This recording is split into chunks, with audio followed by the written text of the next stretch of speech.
tú y yo llegamos al Evangelio. ¿Tuvimos que hacer algo para recibir la salvación?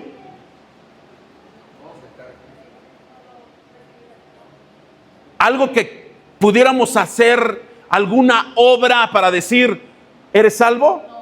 Ninguna obra que tú y yo hagamos puede superar, igualar lo que hizo Cristo en la cruz del Calvario. Y la salvación que tú y yo recibimos es por gracia. ¿Estás de acuerdo? Efesios 2, 8 y 9 dice, porque por gracia son salvos por medio de la fe. Tú y yo somos salvos. Aleluya. La salvación es gratis, pero no barata. Hubo un sacrificio. Aleluya. Pero ahora, ¿qué responsabilidad tenemos después de aceptar a Cristo en nuestro corazón? Seguirle conociendo. ¿Y cómo le seguimos conociendo? A través de la palabra de Dios. Muchas veces, yo no sé si tú has leído los versículos, has leído libros, y cuando tú y yo no estamos o no pedimos al Espíritu Santo que nos dirija, que nos guíe en la lectura, en algún devocional, vamos a tener una mala interpretación. Van a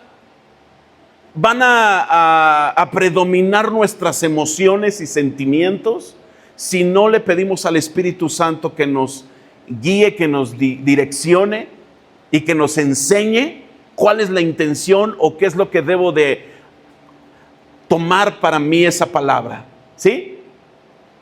Y quiero hablarte en estos dos versículos, pero para entonces la enseñanza de hoy se titula Trampas en la interpretación de la Escritura. ¿Pueden haber trampas cuando interpretamos mal las Escrituras? Sí, claro que sí. Si no las entendemos bien, si no las interpretamos conforme debe ser. Y ahorita, hermanos, voy a decir algunos versículos que nos van a dejar, híjole, oye, pero ese siempre lo ocupo.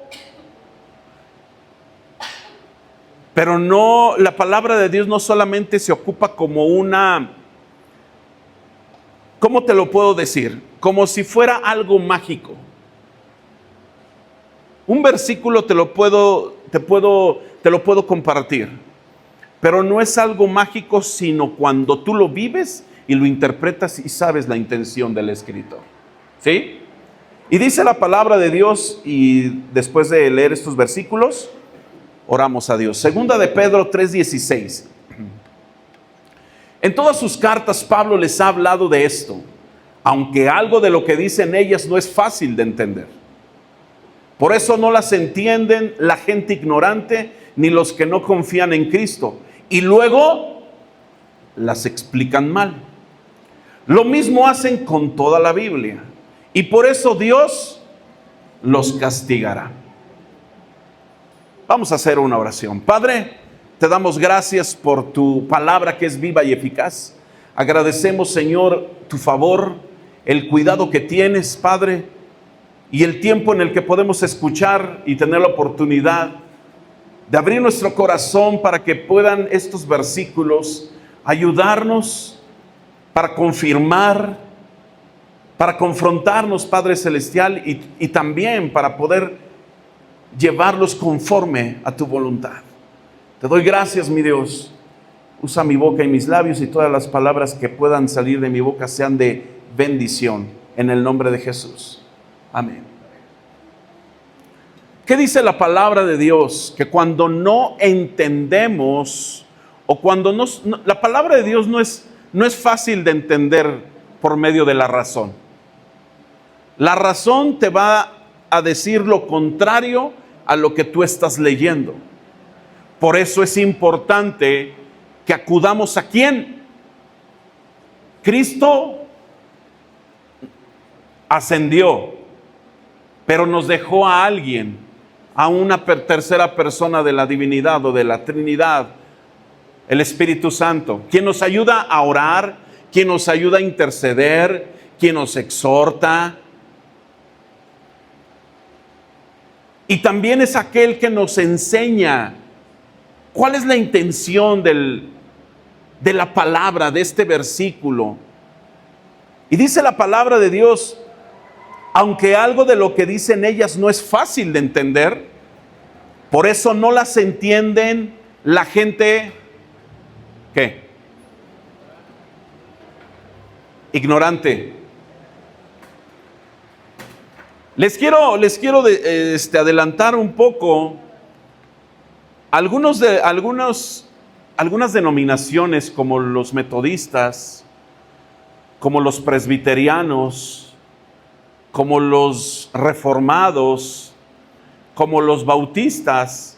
¿Sabes cómo? A ver, aquí todos somos pentecostales, ¿sí?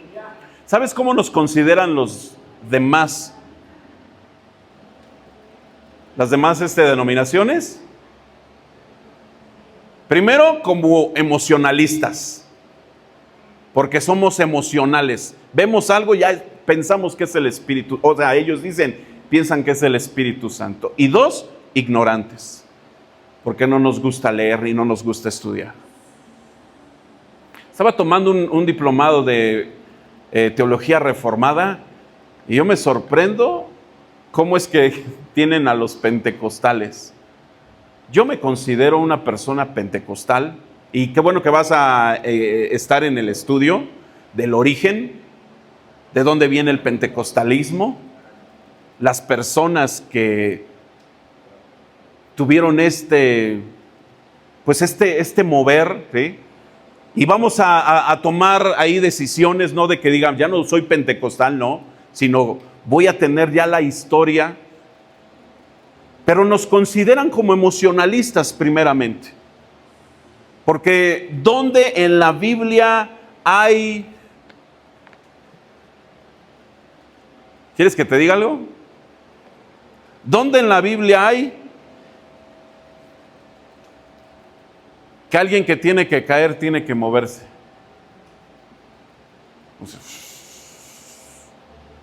¿Dónde?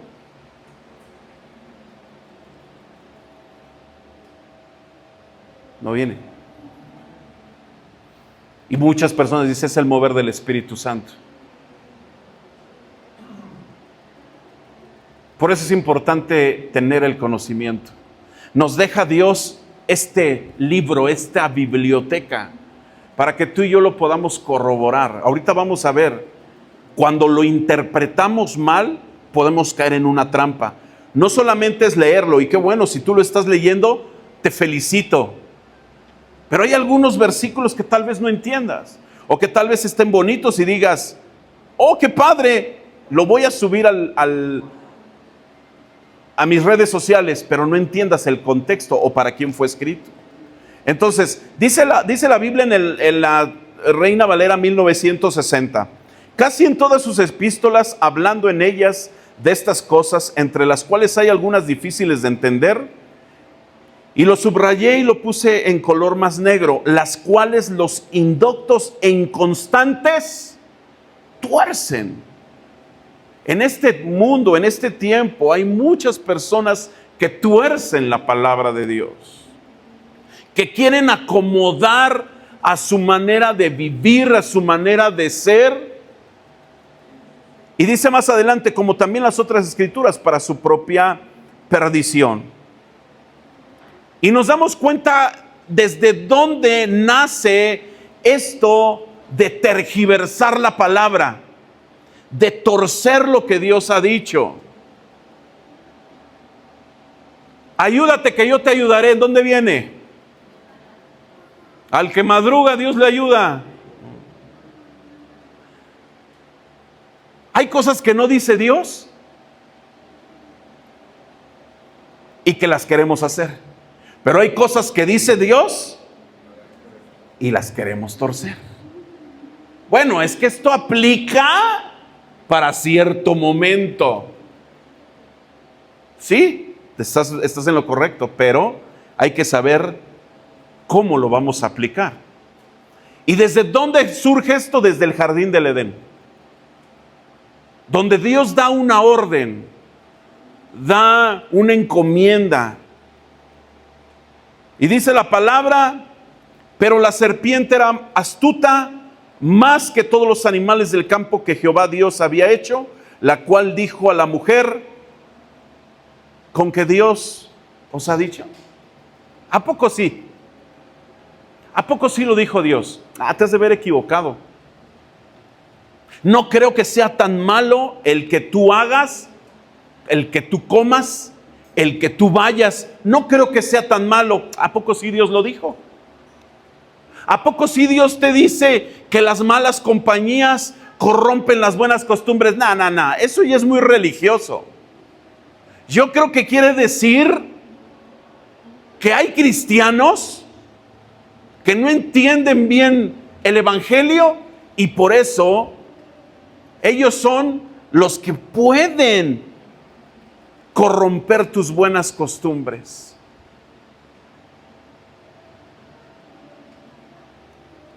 Aquí, ¿cuál fue la orden o la indicación de Dios?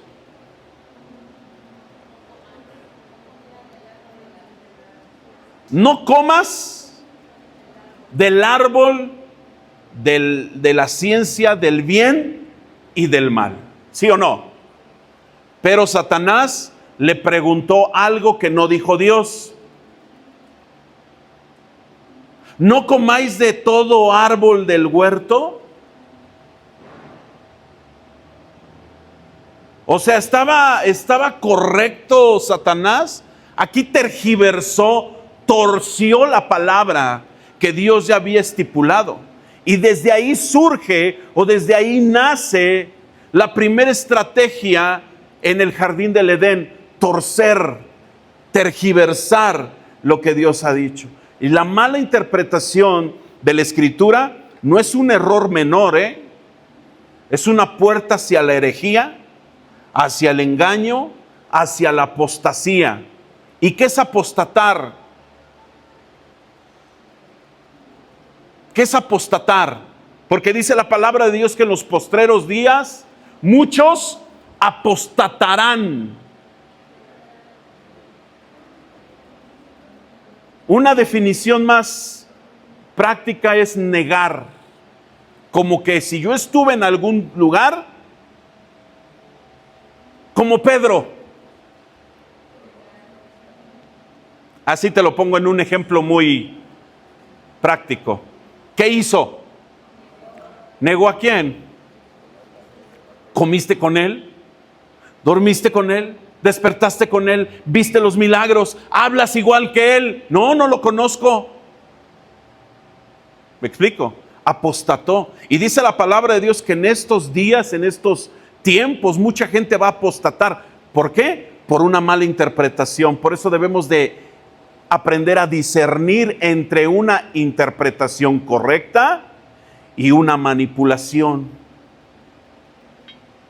Una interpretación correcta del texto y una manipulación del mismo. ¿Sí? Y vamos a ver algunas trampas que afectan la sana interpretación con bases bíblicas, ejemplos históricos y algunos versículos que voy a compartirte. ¿Cuál es el primero? Y ese es el que siempre menciono. Sacar el texto fuera del contexto. Un texto fuera de contexto es un pretexto, ¿sí? Porque si Dios no lo dijo, o si Dios lo dijo con otra intención, entonces yo lo estoy tomando para mi vida. Porque a veces aplicamos versículos aislados, y te digo, aplicamos porque lo he hecho. A veces aplicamos versículos aislados sin conocer el contexto literario, el contexto teológico, el contexto histórico, el contexto cultural. Y yo digo, bueno, es que se escucha bonito, y más si le pongo una canción, ¿verdad? Y esto no solamente desinforma a quien lo oye, sino que puede llevar a una teología centrada ¿en quién? En el hombre y no en Dios. En una teología emocionalista, en una teología desvinculada del propósito divino. Y muchos textos se utilizan como promesas promesas, pero son en realidad declaraciones dadas a personas específicas, en tiempos específicos, ¿sí? Y bajo pactos específicos. Entonces, debemos de entender esto. Por ejemplo, ¿cuántos no hemos usado este versículo? Porque yo sé los pensamientos que tengo acerca de vosotros, dice Jehová, pensamientos de paz y no de mal, para daros el fin que esperáis. Este versículo se interpreta de una manera equivocada y se utiliza como una garantía de éxito, salud, prosperidad o algún ascenso personal, ¿sí? Y parece que se escucha bien para alguien que necesita una palabra de parte de Dios para un éxito en su trabajo. Dice la Biblia, porque yo sé los pensamientos que tengo acerca de vosotros, y no son malos pensamientos, son pensamientos de paz. Así es de que no te desanimes, pero está mal interpretado. Porque en realidad, si leemos un versículo antes, ¿qué es lo que dice? Porque así dijo Jehová, cuando en Babilonia se cumplan los 70 años, yo os visitaré y despertaré sobre vosotros mi buena palabra para haceros volver a ese lugar, porque yo sé los pensamientos que tengo acerca de vosotros.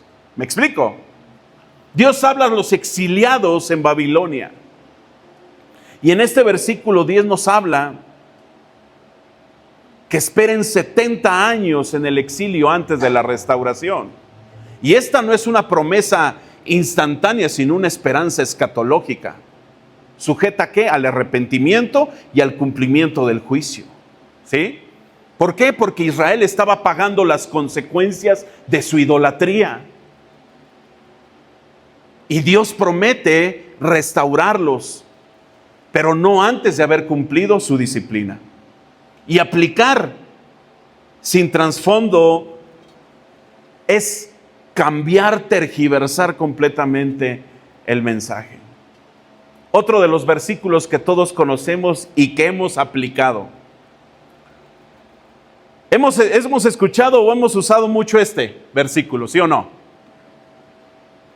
Porque donde están 2 o 3 congregados en mi nombre, allí estoy yo y en medio de ellos, ¿sí o no? Sí lo hemos. ¿Y cómo se interpreta? ¿Cómo lo puede interpretar? ¿Cómo? Si tú lo leyeras, dame una interpretación. A ver, ¿quién me da una interpretación? Estamos aprendiendo. Y dice, no, ya no le digo nada. Dios está ahí donde 2 o 3 personas, ¿sí o no? Todos lo hemos utilizado. Así como para dar esperanza, o como para decir, bueno, mira, no te preocupes, si 2 o 3 están reunidos en su nombre, ahí va a estar Dios. ¿Sí o no?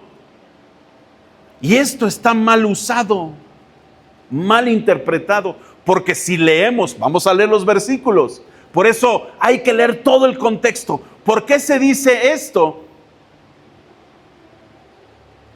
Porque es un contexto sobre disciplina eclesial. Y te lo voy a poner. No es nada de adoración o reunión general. Fíjate, vamos a ver desde el 15, que es donde comienza. Por tanto, si tu hermano peca contra ti, ve y repréndele estando tú y él solos. Si te oyere, has ganado a tu hermano. Mas si no te oyere, toma aún contigo a 1 o 2, para que en boca de 2 o 3 testigos conste toda palabra. Si no los oyere a ellos, dilo a la iglesia. Y si no oyere a la iglesia, tenle por gentil y publicano. De cierto os digo que todo lo que atéis en la tierra será atado en el cielo, y todo lo que desatéis en la tierra será desatado en el cielo. Y también es uno de los versículos que se mal usa. Y dice más adelante, otra vez os digo que si 2 de vosotros se pusieren de acuerdo en la tierra acerca de cualquiera cosa que pidieren, les será hecho por mi Padre que está en los cielos. Y ahora sí dice el versículo, porque donde 2 o tres estén congregados en mi nombre, ahí estoy yo en medio de ellos. ¿Está hablando de qué? De un trato con una persona que has hablado y que no ha escuchado, no ha entendido. Tienes que traer, dice la Biblia, a 2 o 3 personas. Y ahí es donde dice, porque donde 2 o 3 estén reunidos en mi nombre por una disciplina eclesial, ahí va a estar ¿quién? Aleluya. Es como diciendo, Chihuahua, tantos años de utilizar este versículo. Pero léelo con más calma. De hecho, si tú ves tu Biblia, tiene un título en el versículo 15, ¿sí o no? ¿Qué es lo que dice, Pati, el título? ¿Cómo se debe de perdonar al hermano? Y termina en el 20, ¿no?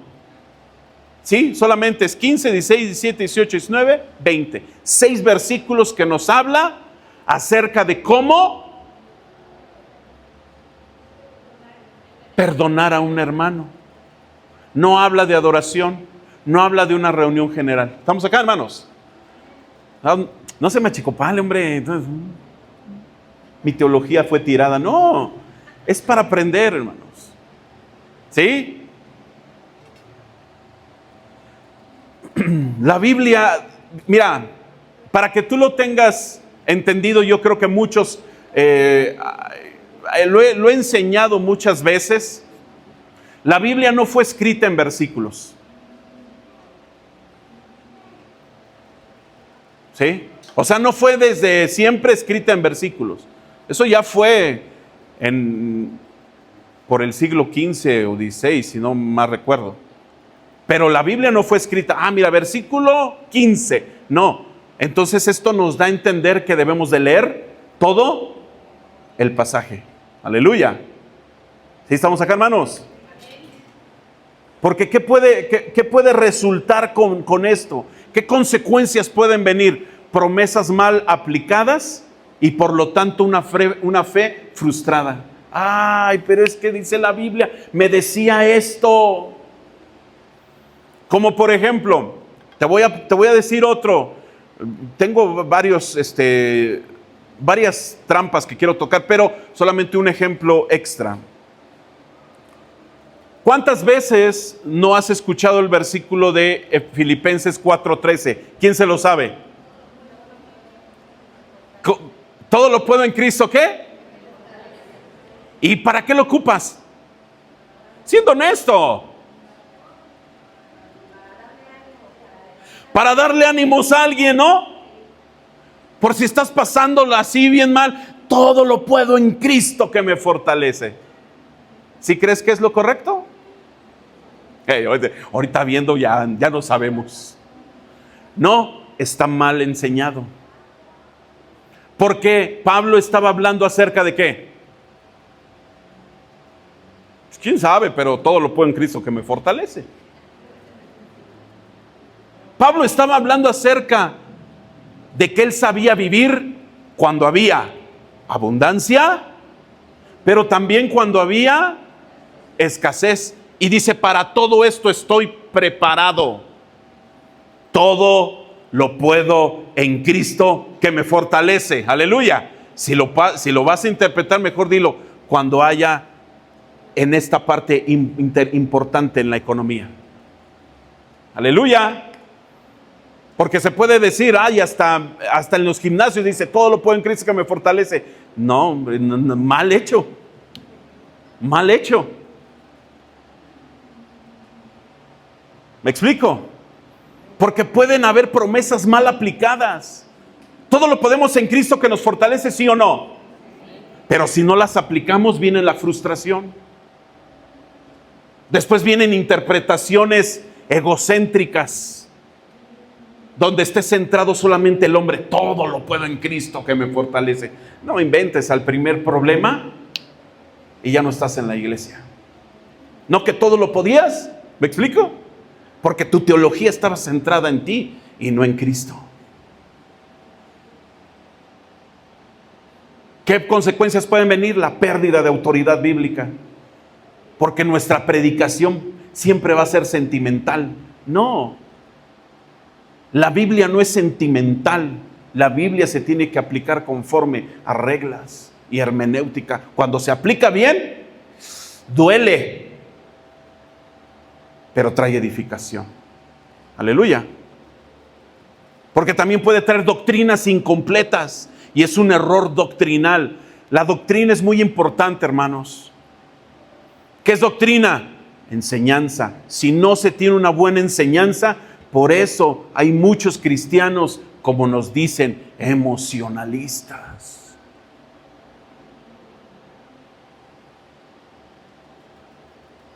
Yo también soy emocional. Yo también soy pentecostal. Y se escucha bonito la Biblia, pero cuando está mal aplicada. Porque se pueden manipular las promesas. Y se convierte al Dios soberano en un sirviente de nuestras expectativas. Todo lo puedo en Cristo que me fortalece. Y viene la carencia económica y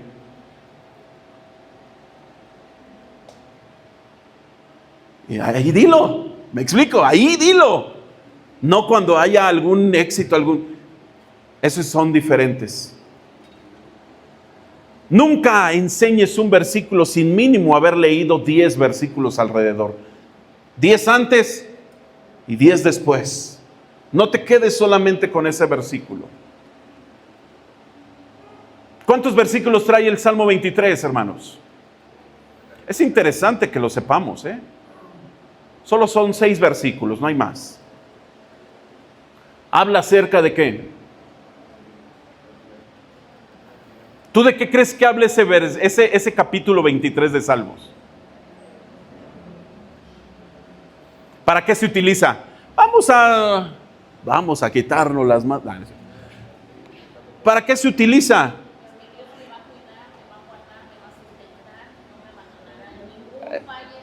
Exactamente. Pero muchas veces se dice en la economía, Jehová es mi pastor. ¿Y lo enfocan en qué? En la economía. Y hay otra versión que dice, el Señor es mi pastor, tengo todo lo que necesito. Y eso habla en todas las áreas. Salud, economía, matrimonio, personal, familiar, en todo. Tengo todo lo que necesito. Él es mi pastor. ¿Por qué? Porque Él me cuida. Porque Él me lleva por valles de donde hay mucho alimento, porque me hace descansar. Y aunque yo ande en valle de sombra y de muerte, en problemas, en situaciones difíciles, en problemas económicos, problemas matrimoniales, no tendré miedo porque Él estará conmigo. Aleluya. En todas las áreas, no solamente en una. Hay que saberlos aplicar. ¿Vamos acá, hermanos? ¿Tienes tu Biblia aquí en el celular? Abre tu Biblia ahí en la aplicación de YouVersion y te voy a enseñar un dato bueno. Si tú presionas ahí en la Reina Valera 1960, también te puedo decir en la física, pero creo que más se usa esta. Y en la versión Reina Valera 60, si tú le das en un libro, vamos a llamarlo Proverbios, y tú ves desde el 1 al 31, ¿sí o no? Pero hay un círculo antes del 1, ¿no? ¿Ya lo viste? Aprieta ese círculo. Te da la intención, el porqué del libro, para que tú lo sepas. ¿Cómo fue escrito? ¿Dónde fue escrito? ¿Quién lo escribió? ¿Con qué intención va este libro? Y tú puedes, mira, nada más solamente de Proverbios, ve todo lo que tú tienes que leer como una introducción, para que tú sepas y lo puedas tú enfocar bien. Aleluya. ¿Sí lo leí? ¿Sí lo viste? ¿O no lo habías visto? Y la mayoría de las versiones lo trae. La traducción lenguaje actual y la nueva traducción viviente también.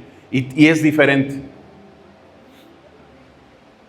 Y así ya te das cuenta, este libro de Proverbios habla acerca de, el libro de Crónicas habla acerca de,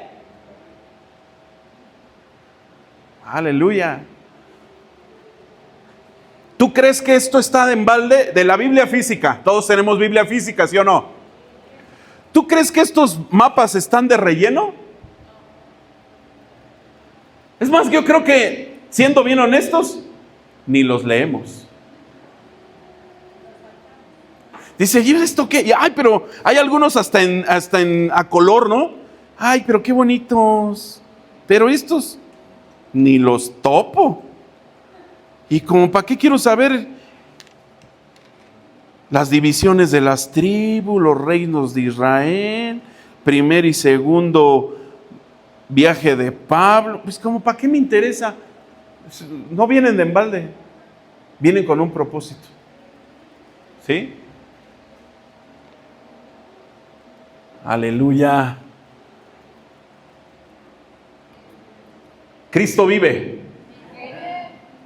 Lee libros.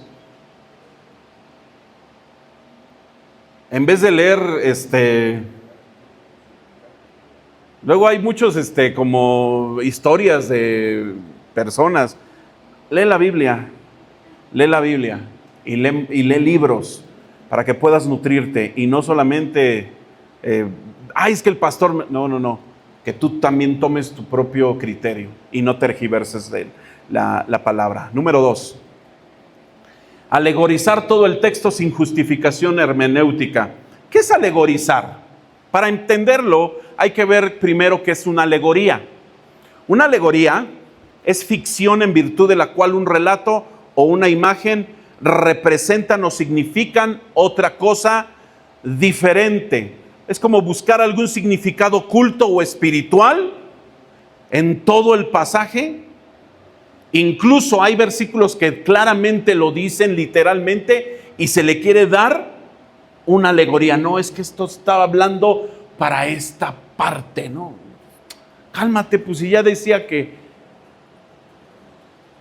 como aquella historia de Agar. Y cuando estaba enfrente del pozo, ¿qué? ¿Sí lo has leído? Ajá. Y ya dice, es que este pozo habla acerca. No, cálmate, pues ahí lo dice. No necesitas darle alguna ficción, ¿me explico? No necesitas moverle o ponerle algún significado oculto. Ahí lo dice la Biblia, que fue un pozo en donde Dios se le presenta. Al Dios que me ve, le llamó a ese pozo. ¿Sí? Porque cuando empezamos así a darle significados a ciertas cosas, la Biblia se convierte en una masa de ideas así como subjetivas, donde el lector puede decir al texto lo que quiera, ¿no? Le da significado simbólico a todo, incluso cuando es histórico, literal. Le dice, no, es que fue por esto, ¿no? Te voy a dar un ejemplo. En Josué 4:9 habla acerca, Josué también levantó 12 piedras en medio del Jordán, en el lugar donde estuvieron los pies de los sacerdotes que llevaban el arca del pacto y han estado ahí hasta hoy. Estas 12 piedras, ¿qué significan, hermanos? ¿Qué representan? Ya no se le mueva. Pero puede haber, no, es que estas 12 piedras hablan acerca de lo que Dios quiere para tu vida. Propósito, herencia, prosperidad. Y le empiezan a dar como que, órale, hasta le dan 12 puntos diferentes a lo que en realidad significó esas 12 piedras. ¿Me explico? Y le dan, no, es que son los 10 dedos de la mano. Meñique, anular, medio, índice, pulgar. 5, ministerio quíntuple, apóstol, profeta, evangelista. Y se sale y ya dices, ¿y entonces qué tuvo que ver las 12 piedras. ¿Me explico? Porque está alegorizando, le está dando un significado, un simbolismo a todas las cosas, a toda la Biblia. Aleluya. Por eso hay que saber y tener una buena interpretación, hermanos. ¿Estamos acá, hermanos? Vamos a leer todos juntos esto. Dice, la Biblia debe interpretarse literalmente a menos que el contexto indique lo contrario. Si lo dice, háblalo. Si no lo dice, es que yo creo que aquí lo dijo con la intención de que, no, cálmate. No lo dice. No lo dice. Aleluya. Solamente hay versículos que sí mencionan. Cuando lo mencionan, entonces sí hay que utilizarlo. Por ejemplo, en Gálatas 4:24, lo cual es una alegoría. Así dice el versículo. Lo cual es una alegoría, pues estas mujeres son los dos pactos. El uno proviene del monte Sinaí, el cual da hijos para esclavitud. Este es Agar y el otro, ¿me explico? Aleluya. Pero a la misma palabra le está dando el significado. No le des tú más. Es que yo creo que Dios me está hablando con esta. 12, mis 12 primos. Sí, 6 malos y 6 buenos. Porque los paternos son como los que no, y los maternos son. Yo creo que Dios me está hablando atrás. No le haga, no le busquemos. Habla acerca de las 12 tribus de Israel, nada más. Es algo, un memorial que quiso dejar Josué. Nada más, no quiso hacer más. Aleluya. Una enseñanza alegorizada puede sonar espiritual, pero si no tiene respaldo bíblico es palabrería espiritual sin poder transformador. Y he escuchado algunas predicaciones que digo, Dios, ¿dónde salió esto? Yo no sé si tú has escuchado de la cuadridimensión de Dios. Y lo dice tan... Yo dije, oye, ya me estaba hasta convenciendo. Cuadrimensión de Dios. Está mal. Yo lo puedo observar, sí, pero no lo puedo yo enseñar como una palabra que es como dejarla ya enseñada. Porque una palabra, al decir que Dios es cuadridimensional, ya es algo doctrinal que está un poquito... Tal vez tú lo entendiste de esta manera, en el versículo donde dice, para que podamos entender juntamente con todos los santos cuál es la anchura, la profundidad. ¿Sí me explico? ¿Sí ya lo he escuchado esto? Y dice 4 cosas, ahorita no recuerdo cuál, la anchura, la profundidad, la altura y la longitud. Y ya dice, son 4, entonces es cuadridimensional. Dice, bueno, tal vez es para ti y tú así lo entiendes, me explico. Pero para que tú lo enseñes, híjole, no todos, y además como que no lo quiso decir así. ¿Me explico, hermanos? Sabes que como pastores tenemos una obligación y una responsabilidad de enseñarles doctrina que sea la correcta.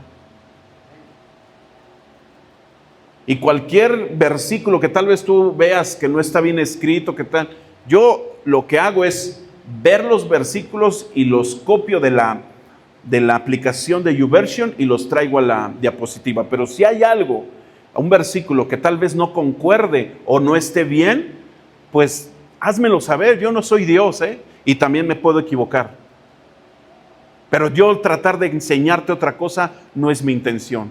Porque dice la Biblia que me tengo que presentar como un obrero digno que no tiene de qué avergonzarse, que utilizó bien la palabra. Y hay palabras que no nos gusta y no, pero es que esta siempre toda la vida la he entendido así y esa palabra así yo la he aprendido y ya. Pero espérate, no, es que no está bien. Es que debe de ser así. Ay, Dios.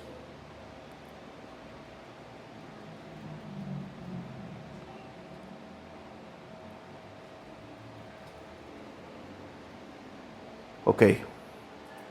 ¿Qué consecuencia trae como esto? Doctrinas sin fundamento, interpretaciones místicas y desconectadas del mensaje original. Siguiente. Esta palabra hay que apúntale bien.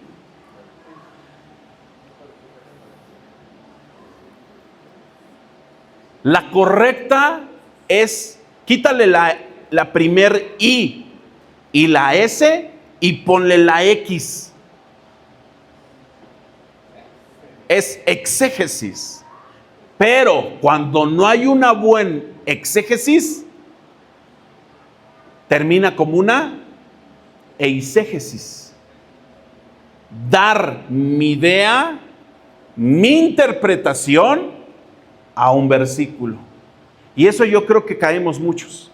Yo le doy una interpretación, yo lo entiendo así. Está bien que tú lo entiendas así, pero no puedes quedarte en una eisegesis, sino debes de utilizar la exégesis, que es la idea, la intención con el que se escribió ese versículo, ese texto. ¿Sí? Cuando leemos la Biblia hay una frase para confirmar lo que ya creemos y no para ser corregidos, caemos en la trampa de la eisegesis. Es como, por ejemplo, Dios te habla en un versículo y dices, ay, no, este no es para mí, este ha de ser para el hermano de mi lado. Ay, sí, todo lo puedo en Cristo que me fortalece. Sí, me quedo con ese amén. Uf. Es que el versículo que yo estaba leyendo dice, por tanto, abandona tu mala manera de vivir. No, espérame. Ay, el Señor es mi pastor, nada me faltará. Amén. Cuando utilizo la palabra no para ser corregido, entonces caigo en la trampa de una eisegesis. Hemos escuchado este versículo que a veces forzamos que trate de encajar en nuestras opiniones, en una experiencia. Es que Dios una vez me lo habló y me dijo, y a veces lo forzamos. Cultura, emociones, y en vez de permitir que confronte y transforme, entonces es una eisegesis. Por ejemplo, Salmos 46:10. ¿Qué dice? Estad quietos y conoced que yo soy Dios. La mala interpretación o lo que uno entiende, es decir, o se utiliza como una excusa para no actuar, no hacer nada. Es que la Biblia me dice que es que estoy buscando un empleo y Dios me dio esta palabra. Estad quieto. Órale, flojo. ¿Sí me explico? No dice, no es la buena, esa no es la verdadera exégesis, es tu eisegesis, es tu interpretación que le das a este versículo. ¿Por qué? Porque forzamos a decir lo que creemos, no, lo que queremos y no lo que creemos. Porque si uno dice, híjole, estad quietos en otra manera, pero no estad quietos para ir y hacer lo que tengo que hacer, porque eso me va a confrontar, y entonces ahí no, ahí sí no. ¿Y esto qué quiere decir? El contexto es un llamado a las naciones a cesar la guerra, y lo dice en el versículo anterior, 46:9. ¿Qué hace cesar las guerras hasta los fines de la tierra? Que quiebra el arco, corta la lanza y quema los carros en el fuego. Estad quietos. Aleluya. Otro de los versículos, hermanos. No sé si ustedes lo han leído. La Biblia dice,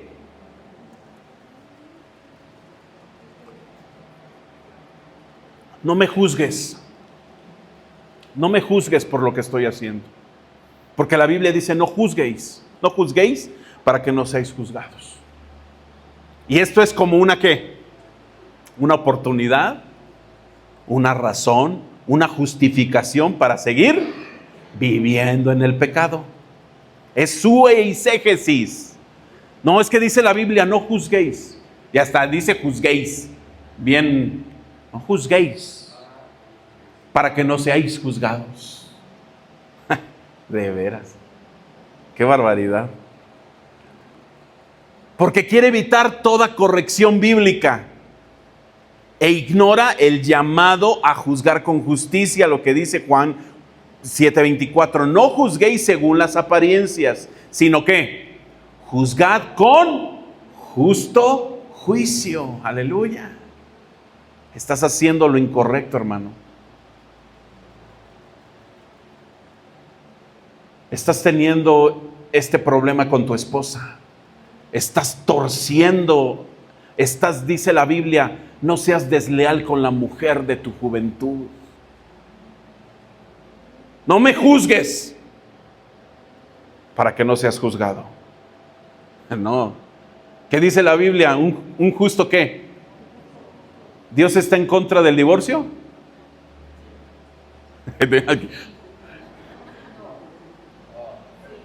¿Sí o no? Digo, para saber. ¿Dios está en contra del divorcio?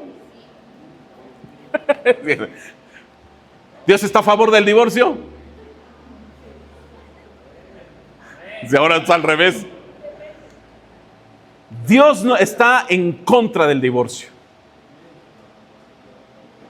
Dice la Biblia que lo que Dios une, que nada ni nadie lo separe. Porque esos dos ya son uno solo.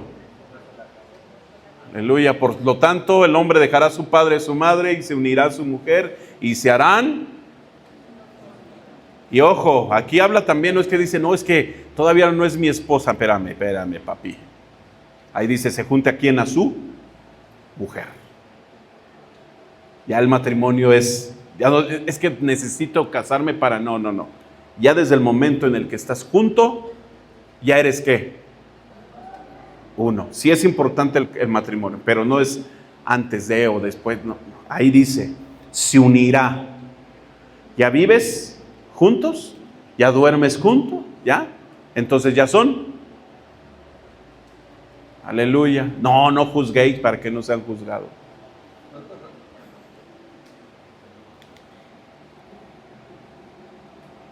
O por ejemplo, hermanos, bueno,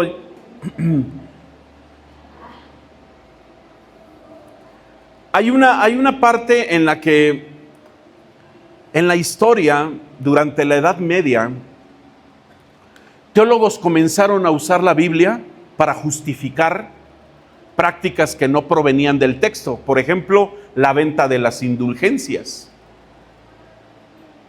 ¿Tú conociste o has oído hablar de Lutero? Martín Lutero, del siglo XV. ¿Este era un hombre cristiano? Pregunto. ¿No? Era católico. Pero ¿dónde él vio que esto de la venta de las indulgencias estaba incorrecto? En la Biblia. A través de Dios, el Espíritu Santo le dio esa revelación. Aleluya. Y la reforma protestante fue en esencia un llamado a volver a la exégesis. Por eso es importante volver a la exégesis, donde el texto era la autoridad suprema. De ahí es donde viene una de las 5 solas, que es sola escritura. No la tradición, no las emociones, la correcta exégesis. ¿Sí? Todo eso también vamos a hablar en el estudio, está en la segunda o tercera semana. Hablar de todos aquellos hombres, porque tú y yo tenemos la palabra de Dios aquí. ¿Sí o no? La tenemos, bueno, a veces si la traes, ¿no? O la tienes en el celular. Pero para que llegara este libro a tus manos, para que tú la pudieras tener aquí, hubo muchos hombres y mujeres que dieron su vida, que fueron mártires y que llevaron el evangelio, cristianos, no cristianos, para que esta palabra siga aquí. Y no es porque sea parte del hombre, no, esto es de Dios, pero Dios utilizó a personas para que tú y yo tuviéramos esto, que no lo valoramos, que decimos, pues qué, bueno, pasó por muchos, pasó por concilios, pasó por tratados, pasó por muchas cosas, pero tú tienes aquí la palabra de Dios. Fue escrita la Reina Valera, Casiodoro de Reina y Cipriano de Valera, 2 monjes. ¡Ay, son católicos! Dios los utiliza para que esta palabra de Dios la tengamos aquí. Amén. Porque se empiezan a hacer doctrinas subjetivas y cada quien interpreta a su antojo. ¿Sí? Dice una frase: no somos dueños del mensaje, somos mensajeros, y un mensajero fiel no cambia las palabras del rey. Lo que está aquí escrito, esto es lo que tenemos que... ¿Qué palabra se utiliza mucho? Ay, que es muy... Declara, no. Cuando ya está escrito algo, un edicto, nadie lo puede cambiar. De hecho, en los tiempos de los reyes, si tú te das cuenta, en el libro de Esther, el mismo rey ya había sellado, bueno, fue Namán, que con el sello ya había dado un edicto y ya no lo podía cambiar, porque ya no, lo puedes cambiar, no. Escribe otro, le dijo el rey, en donde los cristianos o los judíos se puedan defender. ¿Sí me explico?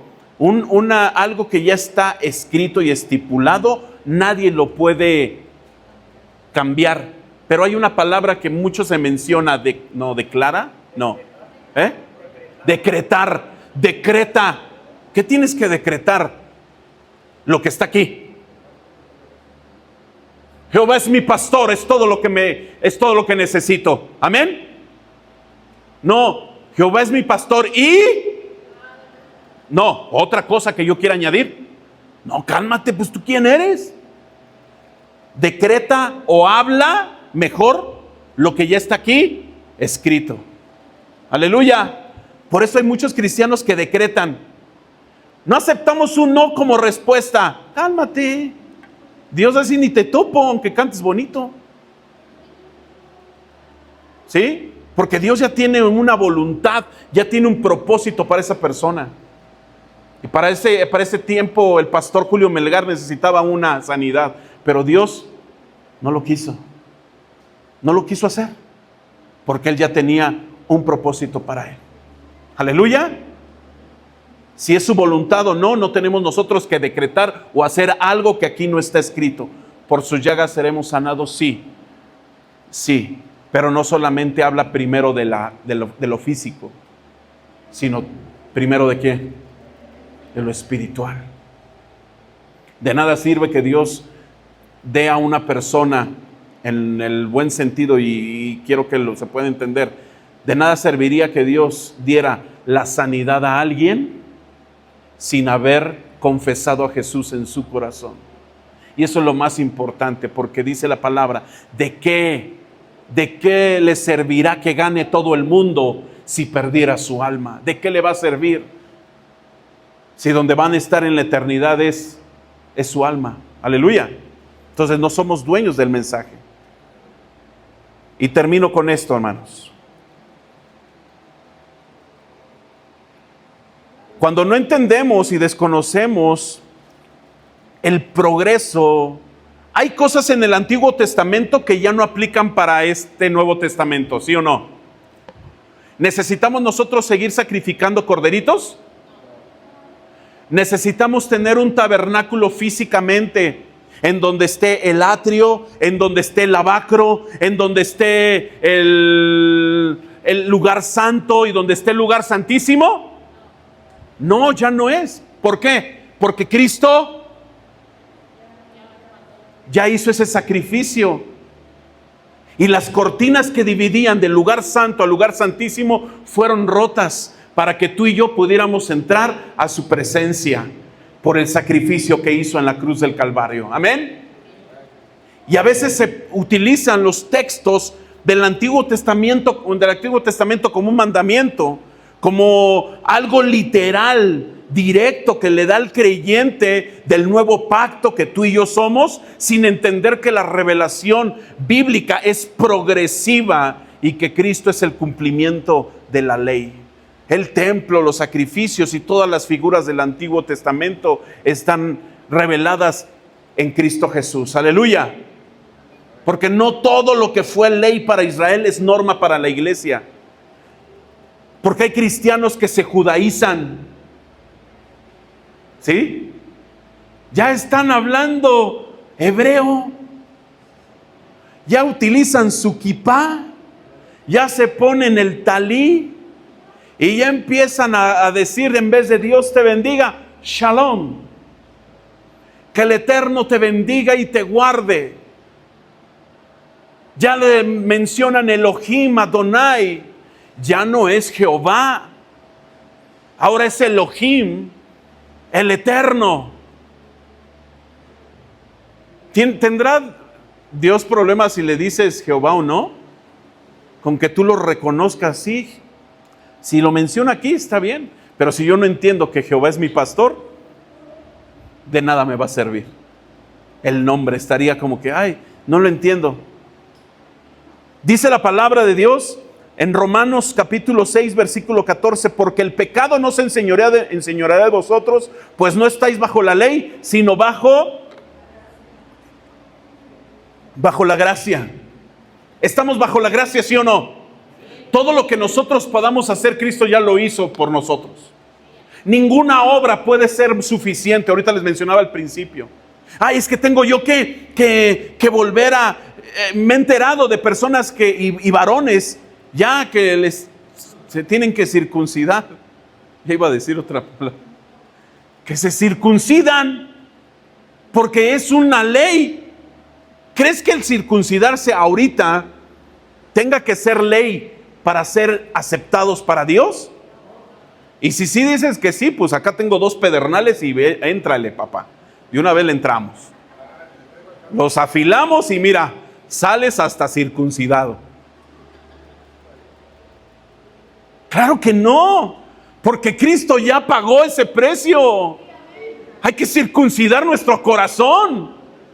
De esa tela, de eso que nos cubre, que no nos deja ver, que no nos da esa revelación, porque la revelación es progresiva, no es estática, y tiene que ser así, porque si no, Dios no te ama, Dios no te quiere, Dios no te cuida. Por eso tienes que hacerse un sacrificio, por eso tienes que poner esto, por eso tienes que hacer tal cosa. No, es que tienes que celebrar la fiesta de los de los tabernáculos, que tienes que hacer esto, todo. No, solamente obsérvala como una enseñanza, pero no la tienes que celebrar, porque todavía no es el tiempo de esa celebración, aleluya, porque estamos bajo la ley, bajo la gracia, aleluya.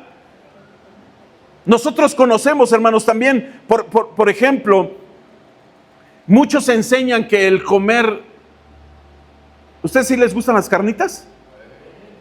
O sea, no son de que, ay, no es el cerdo o algunos mariscos que no se tengan que comer, porque es pecado, porque dice en Levítico, ¿verdad? De hecho nos dicen en Levítico que si alguno tiene, o que si toca algún animal de ciertos que son inmundos, por ejemplo el erizo, si tú lo tocas, dice, ya eres inmundo. Ajá, el que tenga pezuña. Imagínate, no, hombre, ya aquí no podríamos ya ser buenas personas, seríamos inmundos. Tú has escuchado este versículo que dice, volvió la voz a él la segunda vez, lo que Dios limpió, no lo llames tú común. Lo que Dios limpia, Y lo que Dios santifica, te lo puedes comer. Mata y éntrale con tus carnitas, papá. Pero ¿sabes? No solamente lo escuchó Pedro o lo vio Pedro, sino mismo Jesús lo dijo. ¿Sí has leído ese versículo? Donde dice en Marcos 7:19, porque no entra en su corazón, sino en el vientre y sale a la letrina. Esto decía, haciendo limpios todos los alimentos. Para Jesús no le importaba si, ay, es que si comiste esto y todo. No, porque eso sale y se va a la letrina. Él decía, todo lo que sale ¿de qué? De la abundancia de tu corazón es lo que habla la boca. Y para Él eso es lo importante. Aleluya. ¿Quién vive? Cristo. Y a su nombre. Gloria. Ya como que ya empieza el cansancio. Pero hay trampas en la interpretación de las Escrituras. Hay que tener mucho cuidado, hermanos, porque hay 3 voces de las cuales tú debes de discernir. Es tu voz, la voz de Satanás y la voz de Dios. ¿Cuál escucharás?